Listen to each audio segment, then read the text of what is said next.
देश प्रदेश में आपका स्वागत है। मैं हूं अदिति राजपूत। लॉकडाउन पर इलाहाबाद हाई कोर्ट के फैसले को उत्तर प्रदेश सरकार अब सुप्रीम कोर्ट में चुनौती देगी। यूपी सरकार आज सुप्रीम कोर्ट में याचिका दायर कर जल्द सुनवाई की मांग करने जा रही है। इलाहाबाद हाई कोर्ट ने दरअसल यूपी के 5 शहरों में लॉकडाउन का आदेश दिया है।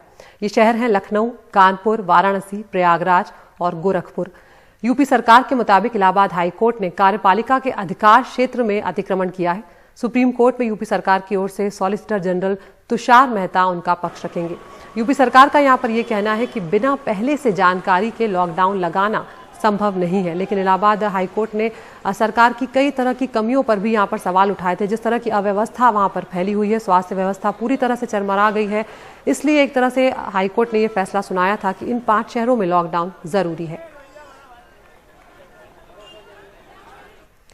तो उत्तर प्रदेश के कई ऐसे शहर हैं जो इस वक्त कोरोना की चपेट में हैं और मामले लगातार बढ़ते जा रहे हैं। ऐसे में मरीज, अस्पताल, डॉक्टर, ऑक्सीजन सिलेंडर, दवा सबके लिए परेशान हो रहे हैं, लेकिन उन्हें कई चीजों की परेशानी हो रही है। कुछ तो ऐसे मरीज हैं जिन्हें किसी तरह की मदद नहीं मिल पा रही है और जो नेता और जनप्रतिनिधि ऐसे मौके पर मदद कर सकते हैं वो पूरी तरह से गायब है।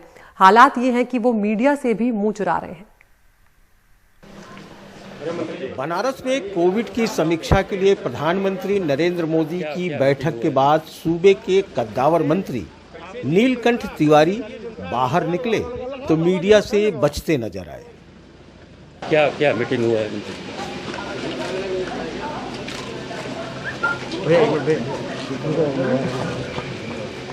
नमस्ते, मिल जाएगा आपको, आएगा ब्रीफ आएगा, अभी ब्रीफ आएगा। क्या कुछ खास क्या बोले? ब्रीफ मिलेगा। मीडिया ने दूसरे राज्य मंत्री स्वतंत्र प्रभार रविंद्र जायसवाल से सवाल पूछना चाहा तो देखिए उनका रुख। क्या बोले? क्या बात हुआ है?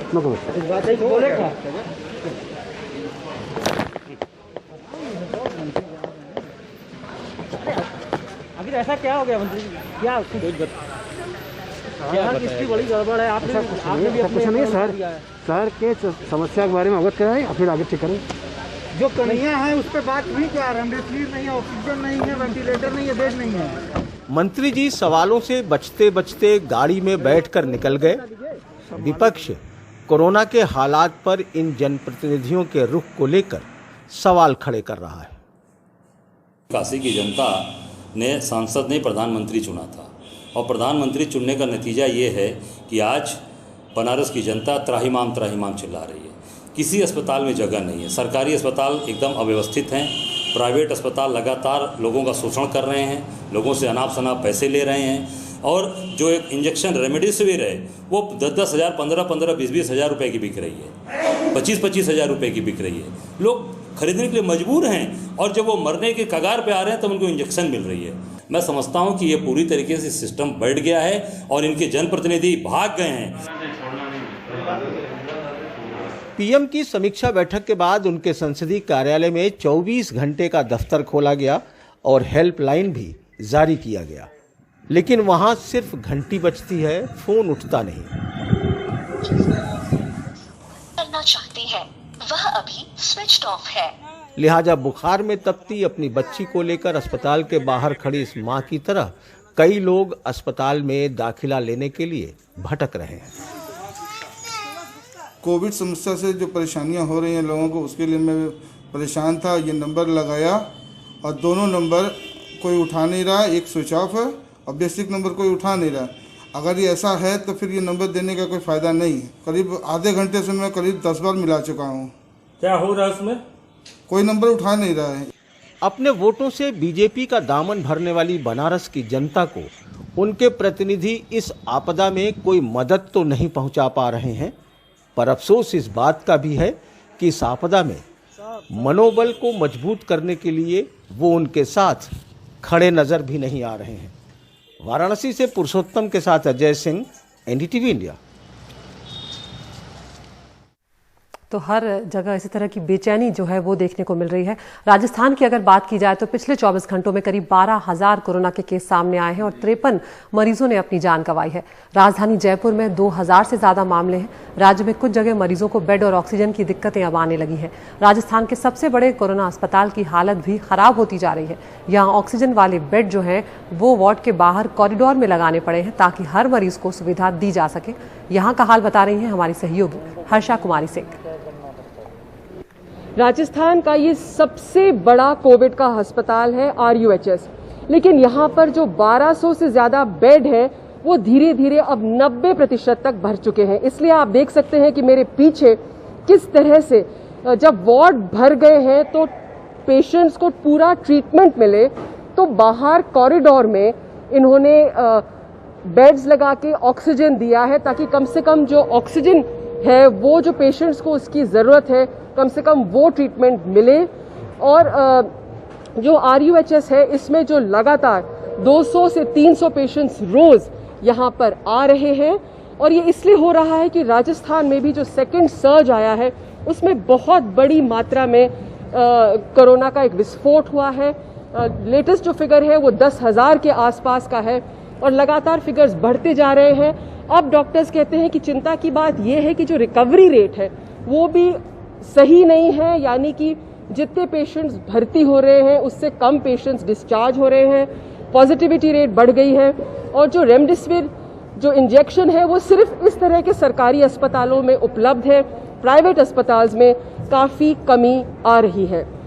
तो ये है चित्र जयपुर के जो सबसे बड़ा अस्पताल है वहाँ पर डॉक्टर्स ने, ताकि किसी पेशेंट को यहाँ से भेजना नहीं पड़े, इसलिए कॉरिडोर में बेड लगा के और कम से कम ऑक्सीजन की उनको सप्लाई होती रहे और उनको ट्रीटमेंट भी मिले, इस तरह के व्यवस्था, इस तरह का इंतजाम उन्होंने किया है।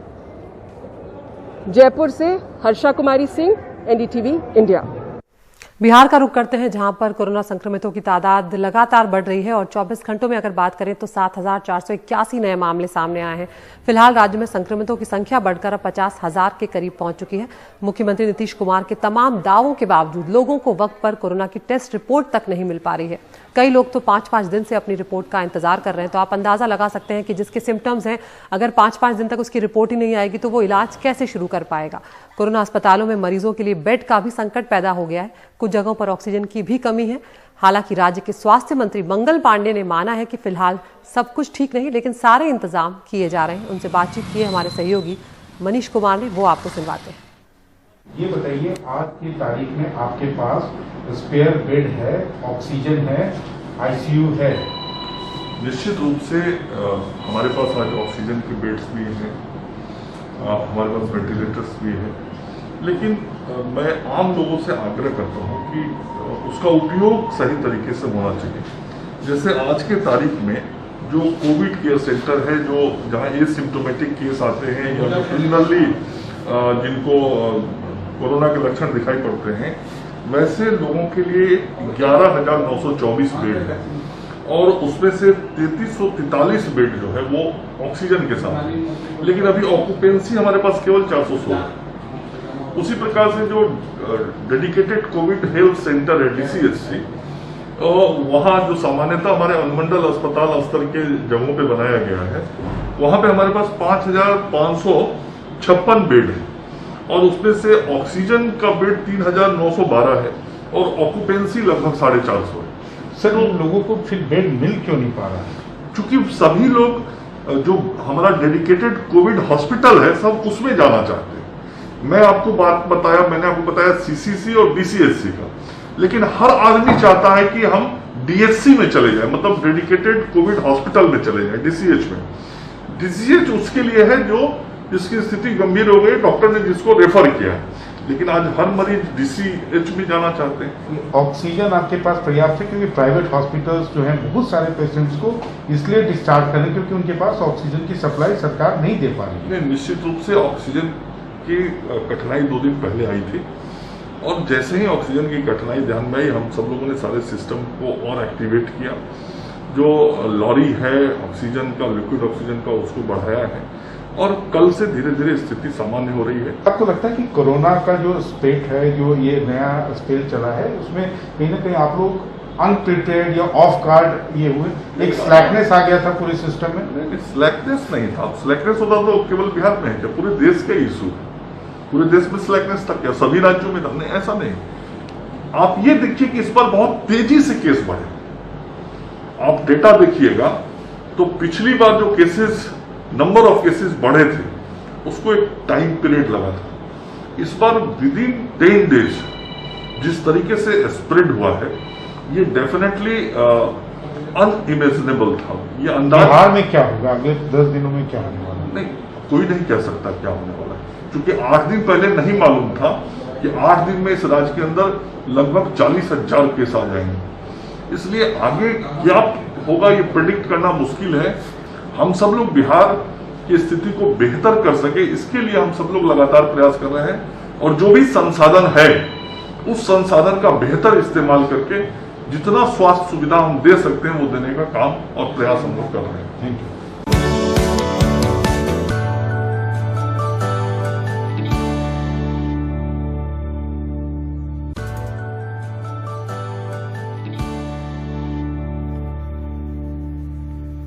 मध्य प्रदेश के भोपाल में कोरोना से मरने वालों का आंकड़ा लगातार बढ़ता जा रहा है, जिसके कारण शमशान घाट में अंतिम संस्कार करने के लिए जगह अब कम पड़ रही है।